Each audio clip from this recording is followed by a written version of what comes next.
Hi guys, मेरा नाम है जतिन अग्रवाल और आप जुड़ चुके हैं the bull of Dalal street channel के साथ। चार्ट ऑफ द वीक की एक नई वीडियो में आप लोगों का बहुत बहुत स्वागत है। हमेशा की तरह स्क्रीन पे चल के हम चार्ट देखेंगे, निफ्टी देखेंगे, बैंक निफ्टी देखेंगे।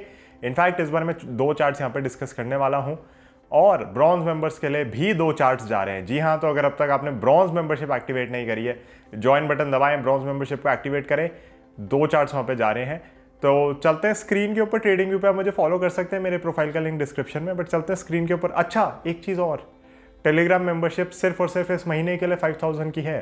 तो यहाँ तो आपको 2 3 4 चार्ट्स मिल जाते हैं अगर आप ब्रॉन्ज मेंबर तक हो।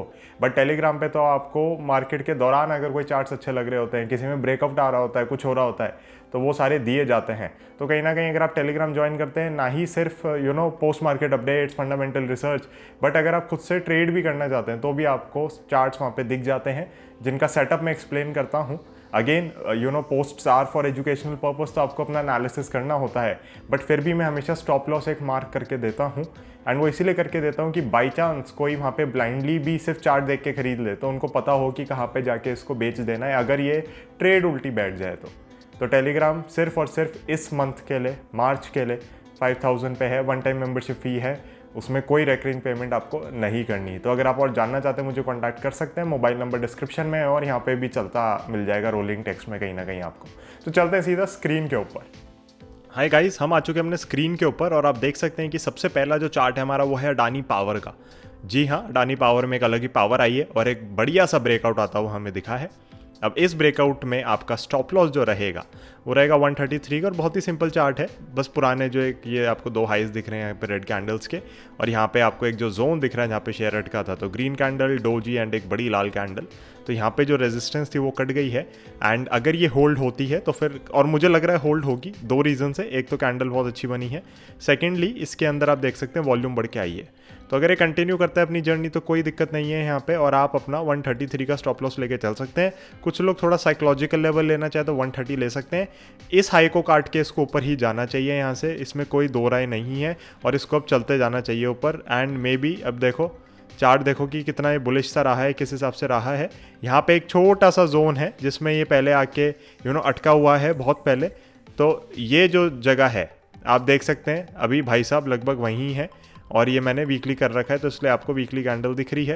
बट मेरे ख्याल से ये पूरा जोन और ये जो कैंडल बनी थी ये पूरी इसको इस बार ये कैंसिल कर देगा और एक काफ़ी अच्छा मोमेंटम आता हुआ आपको दिख सकता है इसके अंदर। तो टारगेट्स हमें क्या करना है, अभी के लिए एक स्टॉप लॉस लेके चल रहे हैं। एक बार जब ये जोन निकल जाए, ये कैंडल निकल जाए, यहाँ से ले लेते हैं ऐसे 160 रुपीज़ निकल जाए, फिर हम देखेंगे कि इसको कैसे ट्रेल करना है। सिंपल तरीका होगा, मे बी कोई मूविंग एवरेज आप पकड़ लें। यहाँ पे अभी आप देखेंगे तो 50 EMA लगी हुई है और कुछ भी नहीं है। एंड आपको इस पर अभी ध्यान देने की ज़रूरत नहीं है, बस मैं देखना चाह रहा था कि 50 EMA के ऊपर रहे। तो मोमेंटम वगैरह यहाँ पे दिख रहा है और वो सारी चीज़ों में कोई दिक्कत नहीं है। So Adani power becomes your chart of the week. But जैसे कि मैंने आपसे कहा था कि दो आएंगे इस बार, तो दूसरा आपको सामने दिख ही रहा है, दूसरा है टाटा पावर। टाटा पावर के अंदर भी मुझे लग रहा है, क्योंकि जैसे अभी अडानी पावर में ब्रेकआउट आया, हाई चांसेस है कि यहाँ पे भी आपको अगले हफ्ते ब्रेकआउट आता हुआ दिखे। अब आप क्या कर सकते हैं कि देखो ये मेरी लाइन है कहीं ना कहीं, राइट। एक बार मैं इसको फिर भी वीकली कर देता हूँ। चलो, आप देखेंगे कि पीछे का चार्ट इसका बहुत पीछे रह चुका है। तो इसके अंदर अडानी पावर जैसा नहीं है कि हमें थोड़ा सा जोन दिख रहा है, राइट। बट इसके अंदर जैसी मैं डेली पे या वीकली पे भी आपको दिख रहा था तो वो लाइन काफ़ी अच्छे से मैच कर रही थी। यहाँ पे भी आप देख सकते हैं कि ये लाइन ठीक लग रही है, यहाँ पे ऐसी ख़राब नहीं लग रही। डेफिनेटली जो एक प्रॉपर ब्रेकआउट है वो उस लेवल के ऊपर आएगा। बट मैं आपको भी ये बता रहा हूँ कि ये लेवल हो सकता है मंडे को ये ले जाए, क्योंकि ये एक ब्रेकआउट पहले ही कहीं ना कहीं सिग्नल मिल रहे हैं हमें इसमें आने के। एंड वो ब्रेकआउट के सिग्नल्स इसलिए भी हैं क्योंकि अडानी पावर में ब्रेकआउट आ गया। तो अब आप इसके अंदर क्या कर सकते हैं, अब ये जो जोन है मेरे को लग रहा है यहाँ से ऊपर चलेगा ही चलेगा सीधा, और आपका जो 250 रुपये का एक साइकोलॉजिकल लेवल है ना, जैसे ही वो टेकआउट होता है तो फिर आप इसके अंदर एंट्री कर सकते हैं, राइट। बट अगर आप अभी भी एंटर करना चाहते हैं, थोड़ा पहले एंटर करना चाहते हैं, तो फिर मैं आपको स्टॉप लॉस दे देता हूँ। आपका स्टॉप लॉस रहेगा 225 रुपये का। आप यहाँ स्टॉप लॉस रखें, आप बड़े आराम से इसके अंदर एंटर करें। वरना आप एंटर कहाँ पे करेंगे, वरना आप एंटर करेंगे 250 रुपये पे। राइट। तो 250 रुपये पे मैंने लाइन मार दी और आप देख सकते हैं कि कितने अच्छे से वर्क कर रही है। रेजिस्टेंस रेजिस्टेंस रेजिस्टेंस और रेजिस्टेंस, राइट। तो अगर आप पहले एंटर करते हैं तो 225 को स्टॉप लॉस ले लें, और अगर आप 250 कटने पे एंटर करते हैं तो भी कोई दिक्कत नहीं, फिर 250 रुपये आपका स्टॉप लॉस हो जाएगा। बट क्योंकि अडानी पावर में मोमेंटम बना है तो चांसेस हैं कि इसमें भी बनता हुआ हमें मोमेंटम थोड़ा सा दिखे, और अगर वो मोमेंटम बनता है क्योंकि ये कंसोलिडेशन में गया हुआ है चार्ट, तो कोई बुराई नहीं है इसको बाई करने की। हो सकता है ये 225 के लेवल्स पे वापस आए तो सपोर्ट लें यहाँ पे, तो भी आप ऐड कर सकते हैं। हमने पहले देखा है कि 225 के नीचे अगर जाता है तो सस्टेन नहीं करता ज़्यादा टाइम, एंड कहीं ना कहीं ऊपर आने की पूरी कोशिश करता है, except for this fall, because ये फॉल अभी जो वॉलिटिलिटी बढ़ी हुई थी तो उस समय का था, right. So this would be your second chart जिस पे आपको नज़र रखनी चाहिए। अब हम चलते हैं निफ्टी के ऊपर। निफ्टी के अंदर हम देख सकते हैं जो बेस्ट चीज़ हुई है, पहली चीज़ कि 16,700 के ऊपर आ गया। दूसरी बेस्ट चीज़ क्या है कि 50 EMA के ऊपर काम कर रहा है, जो कि बहुत ही अच्छी बात है। ये 50 मूविंग एवरेज के नीचे जब ये आ गया था तो फिर मेरे को ज़्यादा दिक्कत लग रही थी, बट अब ये उसके ऊपर है, तो इसलिए मैं पर्टिकुलरली बाइंग साइड पे अपनी सारी ट्रेड्स लेके बैठा हुआ हूँ बड़े आराम से, मेरे को कोई दिक्कत नहीं लग रही। सो निफ्टी के अंदर ऐसा कोई बड़ा नेगेटिव फॉल्ट हमें नहीं दिख रहा। जब तक 16,700 होल्ड होता है, क्या 16,700 तक वापस एक बार आ सकता है? बिल्कुल आ सकता है।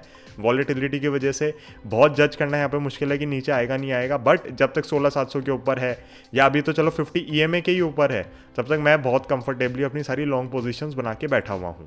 नेक्स्ट हम चलते हैं बैंक निफ्टी के ऊपर। बैंक निफ्टी में थोड़ा काम खराब है। यहाँ पे आप देख सकते हैं कि ये 50 EMA पे रेजिस्टेंस ले रहा है, जो कि मेरे को बिल्कुल अच्छा नहीं लग रहा, बट जो हो रहा है वो हो रहा है।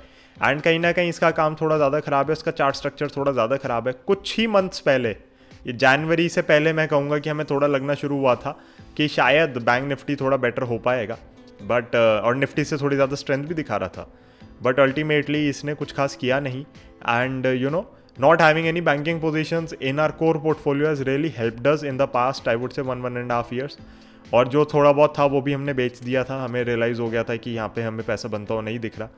अभी आप रिसेंटली देखेंगे तो कोटक महिंद्रा बैंक वगैरह काफ़ी नीचे लेवल्स पे आए और एक अच्छे सपोर्ट पे थे, तो टेलीग्राम पे मैंने डिस्कस किया कि आप वहाँ पे ऐड कर सकते हैं इन्वेस्टिंग पोर्टफोलियो के लिए अगर आप चाहते हैं तो, because those are prices where you won't get the shares again, but the thing is कि वो कितने टाइम उस प्राइस के आसपास रहते हैं, दैट्स अ डिफरेंट क्वेश्चन। तो उसके वजह से भी कहीं ना कहीं मार है। HDFC बैंक बड़ी मेहनत से अपनी ट्रेंड लाइन रिक्लेम कर पाया है, वो चार्ट मैंने ट्रेडिंग व्यू पे भी डाला है और टेलीग्राम पे तो डाल ही दिया था। तो कई सारे फैक्टर्स हैं जो बैंक निफ्टी का जो कॉम्पोजिशन है उसके अंदर हम देखते हैं कि जो कंपनीज हैं they are not particularly doing well, तो वो कहीं ना कहीं दिक्कत की बात हो जाती है। बैंक निफ्टी में अभी भी मैं लॉन्ग जाते हुए इंडेक्स में लॉन्ग जाते हुए थोड़ा सोचूंगा, क्योंकि 50 EMA पे मुझे रेजिस्टेंस मिल रही है, तो चार्ट बेरिश है। चार्ट बेरिश और कैसे भी है, ये फॉर्मेशन देखो अब आपको निफ्टी में भी दिखेगी, बट निफ्टी में चलो मैं 50 EMA का एक बार को लेके चल रहा हूँ, तो ये आपके बन रहे हैं जो भी टॉप्स, ये लोअर टॉप्स बन रहे हैं। निफ्टी के अंदर भी लोअर टॉप फॉर्मेशन ही है वैसे तो, बट बात क्या है कि ये जो लोअर टॉप्स बन रहे हैं निफ्टी के अंदर, ये कम से कम अभी 50 EMA के ऊपर हैं और मेरे क्रूशियल लेवल के ऊपर हैं, तो I am much more comfortable in Nifty, और इसलिए हम स्टॉक्स में पोजीशंस उठा रहे हैं। और स्टॉक्स पर्टिकुलरली बहुत ज़्यादा फिल्टरिंग के बाद अब हम देख रहे हैं, तो वहाँ पे हमें कोई ऐसी बड़ी दिक्कत नहीं लग रही। बट हाँ, बैंक निफ्टी में, एंड यहाँ पे भी देखो ऐसा नहीं है कि बैंक निफ्टी या निफ्टी के शेयर्स ट्रेड करके हम पैसा नहीं कमा रहे, बैंक निफ्टी में भी काम किया है, बैंक निफ्टी के शेयर्स में, मतलब यानी कि जो बैंकिंग के शेयर्स हैं, राइट। बट बैंक निफ्टी खुद से मुझे थोड़ा वीक लग रहा है, so that is something I want to be careful with, and थोड़ा ध्यान रखना चाहूँगा मैं यहाँ पे। अपार्ट फ्रॉम दिस मेरे ख्याल से आप अपनी ट्रेड्स लें, मार्केट का सिनारियो काफ़ी मैं कहूँगा डिफरेंट है, और टेलीग्राम पे मैंने डिस्कस किया था कि कैसे एक ब्रॉडर बेस्ड रैली हमें अलग अलग जगहों पे देखने को मिल रही है, तो फिर आप कहीं ना कहीं फोकस कर सकते हैं कि आप अलग अलग स्टॉक्स बहुत सारे पिक कर रहे हैं। मतलब अगर आपको 10 में ब्रेकआउट दिख रहा है या 10 में 12 में मोमेंटम दिख रहा है, तो आप ट्रेडिंग के लिए सारे उठा रहे हैं बजाय वो 4 या 6 उठाने के, उससे कैपिटल आपकी बहुत बेटर रोटेट हो पा रही है। And even the best of breakouts are failing, ऐसा नहीं है कि फेल नहीं हो रहे ब्रेकआउट्स, राइट। बट होता क्या है कि स्टॉप लॉस आपके पास होता है, ब्रेकआउट फेल हुआ निकल जाओ, दूसरा दिख रहा है उसमें चढ़ जाओ, उसको लेके नहीं बैठना है यहाँ पे। और कहीं ना कहीं ये भी है कि जो स्टॉक्स चल रहे हैं उनमें मुझे मोमेंटम ऐसा दिख रहा है कि वो लंबे चलेंगे, ऐसा नहीं है कि वो 5-10% के मूव के लिए चलेंगे। और ये चीज़ भी मैंने टेलीग्राम में बहुत इन डेप्थ डिस्कस करी है, तो कुछ टाइम पहले ही ऐसा लगना शुरू हुआ वापस कि हाँ यार ये सस्टेनेबल रैली है कुछ कुछ ट्रेड्स के अंदर, तो इनके अंदर अब हम बने रहते हैं। So guys that would be your 2 charts, Nifty and bank Nifty के अपार्ट जो मैंने डिस्कस किया, Adani power and Tata power. Bronze members आप लोग के लिए 2 चार्ट जा रहे हैं, और अगेन टेलीग्राम की मेंबरशिप सिर्फ और सिर्फ इस मंथ के लिए is at a discounted rate, तो अगर आप ज्वाइन करना चाहते हैं आप मुझे कॉन्टैक्ट कर सकते हैं। ब्रॉन्ज मेंबरशिप एक्टिवेट करना ना भूलें अगर आप टेलीग्राम में नहीं जुड़ना चाहते, बिकॉज दो चार्ट्स आपको मिलेंगे, हो सकता है वो आपकी इतनी फ़ी रिकवर करा दें कि आपकी लाइफ लॉन्ग ब्रॉन्ज सिल्वर सारी मेंबरशिप्स फ्री हो जाए। So thank you so much, I will see you in the next one, bye bye, जय हिंद।